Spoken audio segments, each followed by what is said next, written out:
And because the astronaut is absolutely stable, this is not an emergent evacuation. We're not immediately disembarking and getting the astronaut down. But it leaves that lingering risk and lingering question as to what that diagnosis is. And that means there's some lingering risk for that astronaut on board. And so always we err on the side of the astronaut's health and welfare. And in this particular case, we are doing the same. And I should reiterate, in our 25-year history of the International Space Station, we've had many models and Monte Carlo analysis models that have said we should have had a medical evacuation approximately every 3 years in that 25-year history, and we've not had one to date. And even in this case, we're erring on the side of caution. Again, it's not an emergent evacuation, but we are erring on the side of caution for the crew member and in their best interest and in their best medical welfare. And with that, I think we will take questions. Is that it, Bethany? Okay. So with that, we will open the floor to questions. So if there's anybody here in the room who would like to ask any questions, we'll open it to y'all first. And if not, I will turn this over to the operator to go to the phone bridge. And we'll go with Kristen Fisher with Endless Void Media. There's a microphone right behind you.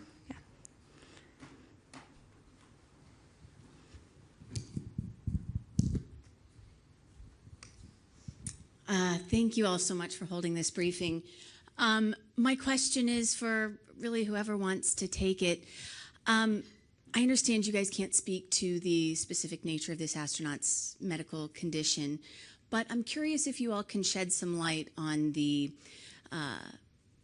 hours before a spacewalk takes place and the strain that that can put on an astronaut's body. And can you say if that at all contributed to the medical condition that this astronaut suffered? Thank you. Yeah, thank you. That's a great question. This actually had nothing to do with the operational environment in preparing for a spacewalk at all. This was totally unrelated to any operations on board. And of course, we do a huge amount of testing for astronauts before they go to orbit. And they're used to those operational environments. They practice the spacewalk and the pre-breathe many, many, many times. But this was not related to the operations or the spacewalk at all. Thank you. And with that, we will go to the phone bridge online.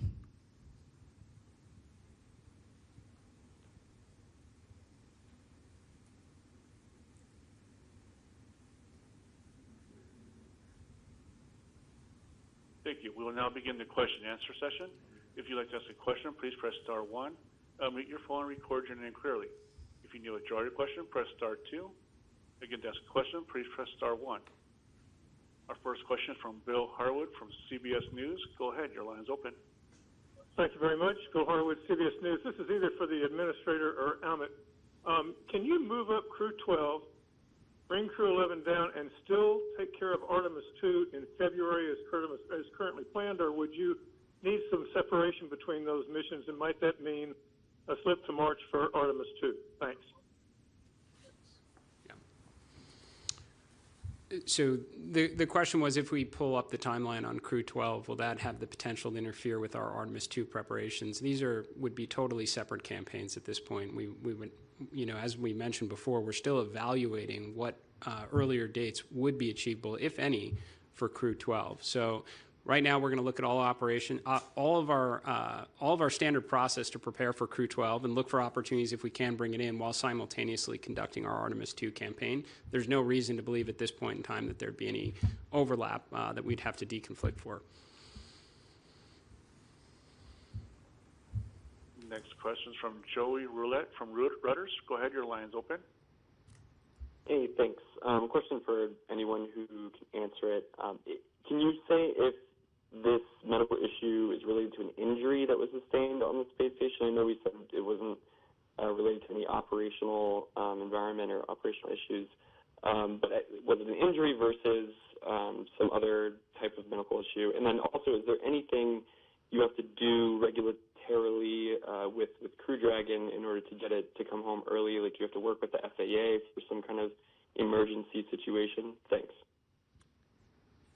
So perhaps I can just hit the second part of that question, and then Doctor, if you want to address the first part. I mean, first of all, this is not an emergency deorbit. We retain the capability to bring astronauts home in a matter of hours if necessary. So this is recognizing, first of all, we're always going to do the right thing for our astronauts, but it's recognizing it's the end of the Crew 11 mission right now. They've achieved almost all of their mission objectives. Crew 12 is going to launch in a matter of weeks anyway. This is an opportune time when the vehicle is ready, when weather supports, to bring our crew home. So that's how it's looking. That's why we're going to get back to you in the next couple days as to what that timeline looks like. But it is not an emergency deorbit, even though we always retain that capability, and NASA and our partners train for that potential routinely. And then if you want to address the first part of the question. Yeah, once again, this is not an operational issue. This is not an injury that occurred in the pursuit of operations, if that was the question. But unrelated to the operational environment that we have right now. It's mostly having a medical issue in the difficult areas of microgravity, and with the suite of hardware that we have at our avail to complete a diagnosis. And now we'll move to Stephanie Chen of NHQ. Yeah, hello, thank you. So two general questions. Would you consider any part of this operation, like especially like unusual, or are there any like special actions that you are able to maybe elaborate on a little bit more? And in a related sense, there's going to be like the Crew Dragon will be absent for a while, and could you maybe also elaborate on like how the remaining crew members will be dealing with this, and how how the return will look like? I'm so sorry. The first part of your question, is it unusual? I'm sorry. Yeah, like is this like especially uncommon, or like? Well, as Dr. Polk mentioned, it's the first time we've done a controlled medical evacuation from the vehicle, so that is unusual. However, the procedures we're using to prepare for that are nominal procedures, because again, what's important to us is the whole crew, and we don't want to do anything, given the nature of the condition, that we put any other additional risk on the crew by diverging from our normal processes. So that's why we're doing essentially a controlled and expedited return. So no, from that standpoint, but from the standpoint that we have to do it in general, yes, it is unusual. But your second part?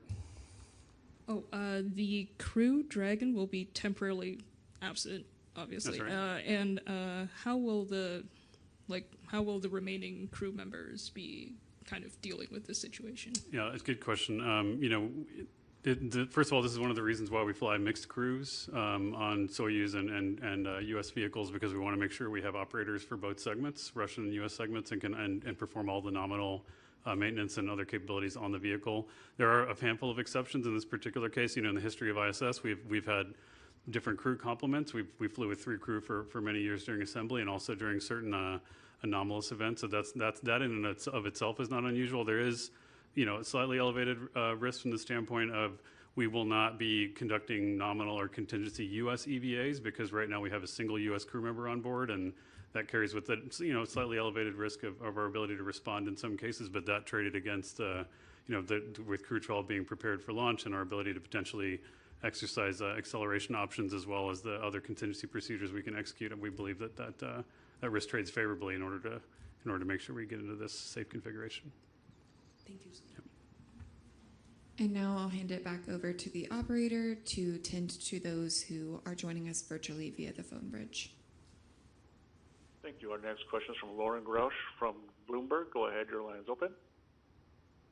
Hi, thank you for taking my question. This is for anyone who wants to answer. I'm just curious, will any extra precautions need to be taken to make sure the specific crew member affected will be comfortable and safe during their return to Earth? And are any special precautions being made on board right now in light of this medical issue to make sure that they are safe and healthy? Thank you. Thank you, Lauren. That's a great question. We actually plan for and work towards contingencies with every landing. So there's always emergency equipment. There are always preparations made to make sure all the crew members are in good shape and comfortable. There is no deviation from that or special plan, if you will, that we have to do with this crew member. Again, they are absolutely stable, but we prepare for anomalies or medical issues on every landing. Space flight is a dynamic environment, and certainly splashing down in the ocean is, as Administrator Isaacman knows firsthand. So we always prepare for those environments. We always have a suite of medical equipment and flight surgeons on board the ship, and contingency hospitals ready to go on every landing. So this is no different in that respect. Our next question is from Jonathan Siri from Fox News. Go ahead, your line is open. Yeah, thank you so much for doing this. This is a forward-looking question for Jared Isaacman as NASA looks ahead to establishing a permanent presence on the moon and long-duration missions to Mars. What in-space medical capabilities would you like to have in place to support crew members? Well, I appreciate the question. I mean, this is what we've been honing our skills on for the last 25 years. So every spacecraft, whether it's Dragon or Starliner or Orion, is equipped with medical kits to treat what we think are the most common medical developments that will happen as a result of being in the microgravity environment. The International Space Station is far more equipped. It has extensive capabilities, which is why we've done such a fantastic job over the last 25 years of caring for our crew members as they've maintained a continuous presence on orbit. So we are doing all of this to continue to learn. We will absolutely learn from this situation as well to see if that informs our future on-orbit operations, whether that be in the space station or our future lunar base that we are pursuing right now, and eventually for deep space missions to Mars. This is why the International Space Station is such a fantastic on-orbiting laboratory for this, for this type of a learning environment. Our next question is from Denise Chow from NBC News. Go ahead, your line's open. Hi, thank you for taking my question. Just for whoever is able to answer it, I was just wondering if someone could provide any kind of insight into how the entire crew is feeling. I understand astronauts are trained for all sorts of contingencies, but given that this is quite rare and unusual, I'm just wondering how the disposition of the crew members. Thank you. I think we can all probably weigh in because we've all been having communication with the flight controllers, and I've spoken to crew members as well quite recently. This is exactly what our astronauts train and prepare for. So as I mentioned in my opening remarks, everybody did exactly as they had prepared for in a situation like this. They're all trained professionals. We're keeping them very well informed, but I would say that in light of the situation, everyone is performing as we would have expected.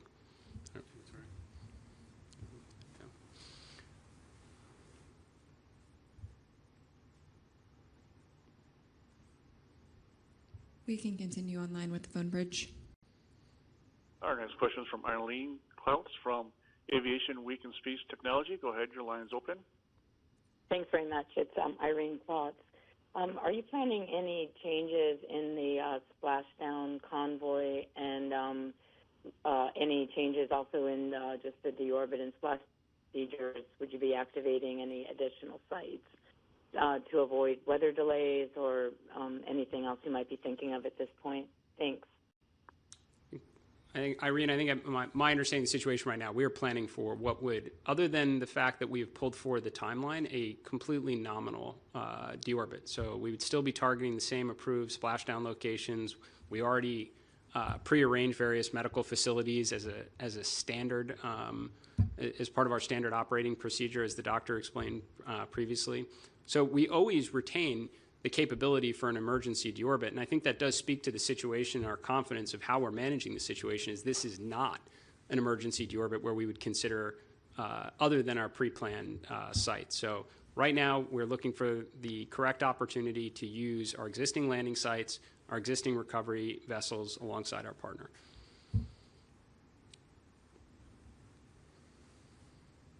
Our next questions from Will Robinson Smith from Space Flight Now. Go ahead, your line's open. Thank you so much for taking the time to speak with us today. Question to either the administrator or assistant administrator. Given that there will be a gap between when Crew 11 departs and when Crew 12 is able to get there, can you talk about weighing the risk of just having one U.S. Crew member on board station in the event of an additional, or in the event of an emergency? I realize this is not an emergent event that's causing Crew 11 to return, but were there to be an emergency on station, if there's just a Soyuz, how do you handle that? Thanks. Thanks for the question. Yeah, having a single Soyuz on board ISS is a config we're very familiar with. As I mentioned earlier, we flew space station that way for many, many years. We always protect for in the event of a subsequent failure on the vehicle that we would be able to bring that crew home safely, and the vehicle is very autonomous and robust and can be configured in a way to support uncrewed operations as needed. So from that standpoint, that additional risk compared to how we've flown in the past is well understood. We generally do, and we like to have U.S. EVA capability at the ready to respond to additional failures, and in those particular cases, we would have a delayed response to one of those significant failures if we had them on board. That, of course, the vehicle is very fault tolerant, so not only we would have to have a major subsequent failure, but then a failure after that before we had a real contingency on board ISS, which is why, as we evaluated the situation, we decided it made a lot more sense to protect for a situation that we knew was something we needed to deal with, rather than something of a likelihood that we deemed lower than normal. And also the crew on board, both Russian and American, are well trained to operate in the environment that they're in and can operate the nominal systems, the nominal research per the plan until their crewmates arrive on Crew 12.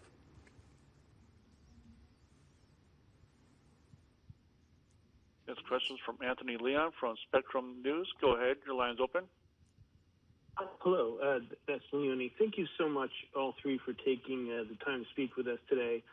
My question is, I guess, for Mr. Isaacman. Going forward, will NASA consider having an actual medical officer, MD, on board the ISS and future space missions? And this is for Dr. Polk. How's the crew equipped to dealing with medical issues that were to come up in this situation? Can you sort of explain how they're able to help this astronaut who had this medical issue? Thank you. So, to just address from my portion in this, all of our astronauts go through extensive medical training. There is, as I described before, a lot of capabilities on the International Space Station that our astronauts interact with routinely, whether it's part of their science research obligations or just training simulations for these type of contingencies. I don't think if one of our astronauts on board was a medical doctor, it would have changed anything as it relates to our decision process on this. I think that speaks to their level of training. Also, our teams on the ground. We have flight surgeons, and not to mention numerous other surgeons and doctors that are available to weigh in on these type of situations. So, I think simply put, if you have enough people in a challenging environment of microgravity for now approaching, or exceeding a quarter of a century, certain situations will develop that almost regardless of the on-orbit capabilities, you're gonna take the correct action to bring them home. And I think that's worth reinforcing too, that we are exercising the capabilities that were designed into the International Space Station at will right now. So we can bring our crew home early in a safe way, not in an emergency, to its nominal landing site, because they largely completed their mission objectives. We can evaluate Crew 12, which is weeks away, potentially pull them forward, and do so and operate the station in its intended environment. We have an American astronaut on board. It's why they fly on Soyuz. It's why we fly Roscosmos astronauts on our vehicle.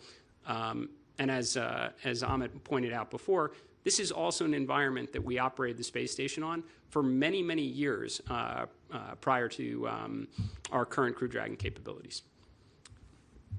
And I don't know if you want to add anything else on that, Doctor. Okay. And before we leap back to the phone bridge, I have a question from Laura Kolodny of CNBC, who's having a bit of trouble accessing it.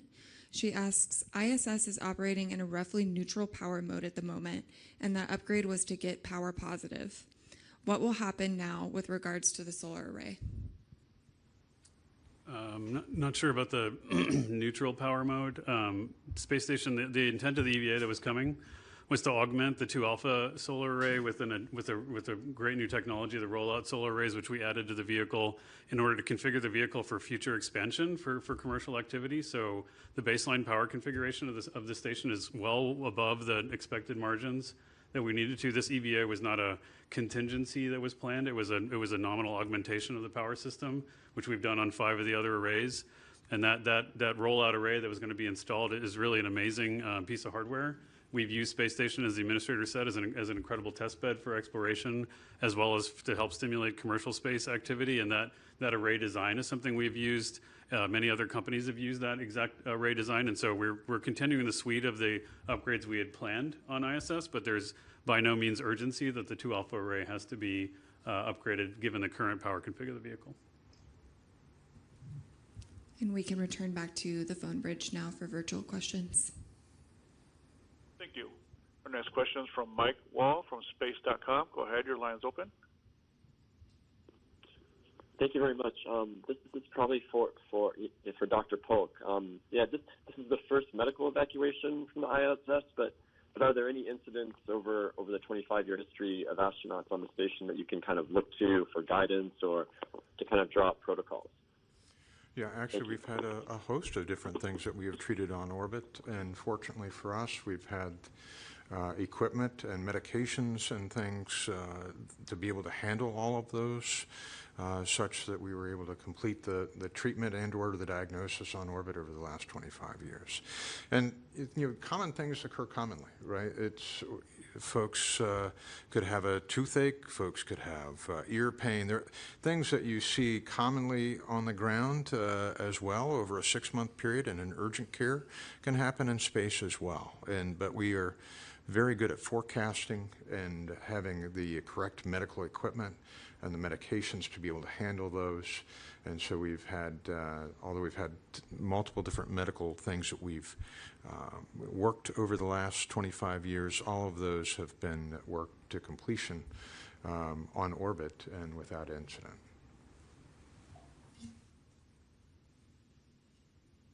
The next question is from Marina Corin from Freelance Journalist. Go ahead, your line's open. Hi, thank you. This question is for Dr. Polk. Could you give us a sense of what the affected crew member will experience over the next couple of days? Have they been told to stop working? How often will they be talking to medical personnel on the ground? And will any of the crew members be asked to provide them with medical support? Thank you. I couldn't hear that either. The question was if we are monitoring the crew member, are we restricting any of their activities,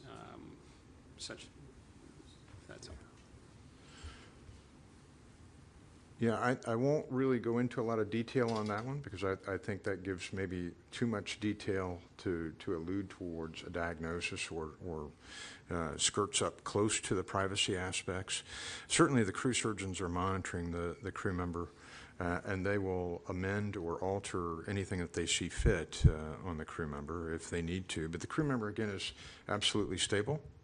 And so, I don't foresee massive changes to the timeline or their activities.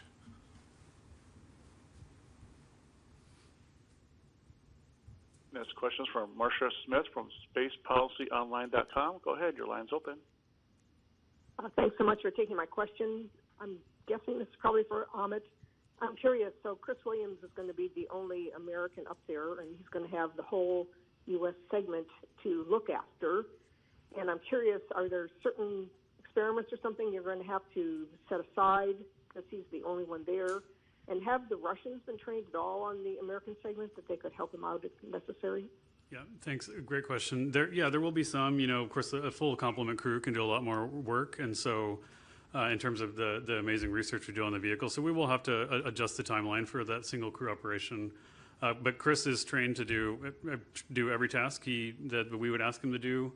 on the vehicle. Of course, we also do a lot of the operations of the vehicle from our various control centers all over the world, including commercial control centers that operate a lot of our research payloads. So he will have, thousands of people looking over his shoulder, like our crews do all the time, to help sure that they continue the groundbreaking science. To your question about the Russian crew members, historically, we had in the past we had trained the Russian crew members to higher levels in terms of their ability to operate uniquely on their own U.S. systems.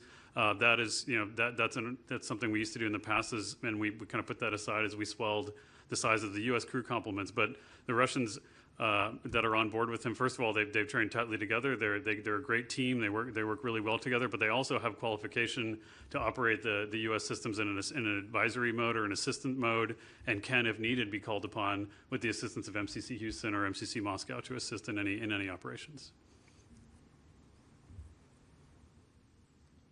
Next question is from Ryan Kenton from NASA Spaceflight.com. Go ahead, your line's open. Thanks very much for doing this, Ryan Caton, NSF. For the administrator, in your opening remarks, you mentioned that you made the decision to bring the crew home early. I was just wondering if you could provide any information as to why you made that decision, of course, if you were able to, while remaining anonymous. Thank you. I'm sorry, did you ask at what point in time that decision was arrived at? I was just wondering if you could provide any information as to why you made that decision specifically while remaining anonymous. Generically asking whether we're straight, I think we addressed that. Yeah. I'm sorry. Thank you for that. I think no matter what, at any point or any phase of the expedition, had the situation presented itself, we would arrive at the exact same conclusion. I will say that it certainly made it that much easier and faster when you already have a crew that has done a fantastic job at achieving their on-orbit objectives. You have Crew 12 that's quickly approaching the launch. So I think that made it very easy from our perspective to trade the crew complement on orbit for just a matter of weeks longer versus ensuring that our crew is down here on Earth where they can get the best possible care and treatment if required. I think we have time for just a couple more questions, so I'll turn it back over to the phone bridge. Our next question is from Robert Perlman from Collect Space. Go ahead, your line's open. Thank you. For the administrator and for Dr. Polk, first, because it involves crew members from other countries, was JAXA and Roscosmos, did they need to sign off on the plan to come home early, or were they consulted at all? And for Dr. Polk, you mentioned, or it's been described that the crew member was stable. Was he or she always in a stable condition, or were there any actions needed to be taken aboard the space station, if you could say, without going into detail, that arrived at them being in a stable condition? So first, with respect to our international partners, I think JAXA held a news conference earlier today where they were able to speak about some of the information we put out. So I think that just speaks to the communication and the sharing of information that's been taking place across what is the International Space Station. So I think they've been, lockstep with us the entire journey. Will continue to be as we evaluate the exact deorbit timeline for the vehicle. And as we consider possibilities as it relates to the Crew 12 mission. And with that, Doctor. Yeah, I think the administrator covered this earlier, but I won't go into specific details about the medical incident itself, but the crew is highly trained and they came to the aid of their colleague right away. And that's part of why we do that training, and we do it with every increment. Next question is from Manuel Mazzanti from Exploración Espacial. Go ahead, your line is open. Thank you so much. Manuel Mazzanti from Exploración Espacial. A question for Administrator Isaacman. I wonder if you can provide more details. If this decision was consensual with a crew member that was not feeling well, and now that the decision that the situation is stable. I don't know if this crew member was insisting on staying. I'm feeling well. I want to stay up to the remaining of the mission, and then unilaterally NASA decided no. Is it better for all of you to come back earlier? Can you provide more details on that decision? Thank you. So I think, as we mentioned before, obviously this was a serious medical condition. That is why we're pursuing this path. Crew member is stable, as we mentioned. We're not electing an emergency deorbit, but obviously, as we've already communicated, the capability to diagnose and treat this properly does not live on the International Space Station. And I think there's pretty broad agreement across our experts here on the ground, as well as the crew members in space. So I think there's complete alignment around that point. And we have time for just one more question, so we will toss it to the phone bridge for David's question. Our last question is from David Curley from Full Throttle. Go ahead, your line's open. Dr. Polk, I know you're in the middle of an incident. A little early to talk about lessons learned, but we've talked about diagnostics. Have you decided, are there diagnostic tools? Is there something that's coming with AI that might help with this kind of situation in the future? What are you thinking about beyond this incident? Yeah, that's a great question. As the administrator mentioned before, we're always learning new things with each increment, and that's the value of the International Space Station. And we are looking at AI, we are looking at all tools, and of course, medical hardware, medical technology evolves over the years very rapidly, and of course with AI even more so over the last several years. And so we're looking at all potential technologies, including AI, to augment the crew's health and safety, especially as we get to Moon and Mars. And that'll be the advantage to the Moon as well, is to use it as a test bed for many of these technologies on our way to Mars. And with that last question, I will turn the floor over to Administrator Isaacman for any closing remarks. I appreciate everybody responding and being on site and with good questions right now. As I mentioned before, we are exercising the capabilities that we have pioneered over the life of the International Space Station. We have the ability to bring our crew member home under these circumstances in a very planned and controlled way. We have the ability to evaluate Crew 12 and their timeline and look for opportunities to potentially pull that forward if required. The International Space Station, and the way we design our crew complements between the vehicles, is meant for this type of circumstance. That's why we will retain an American crew member to interact with the American segments, and that's also why we fly Russian and international crew members on our vehicles. So this is proceeding exactly as designed. This is how we train for these type of situations routinely. And what you're seeing right now is NASA communicating and being as transparent as we possibly can.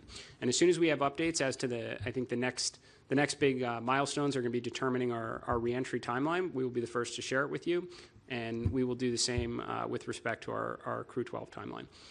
And thank you. And that concludes today's briefing. Thank you.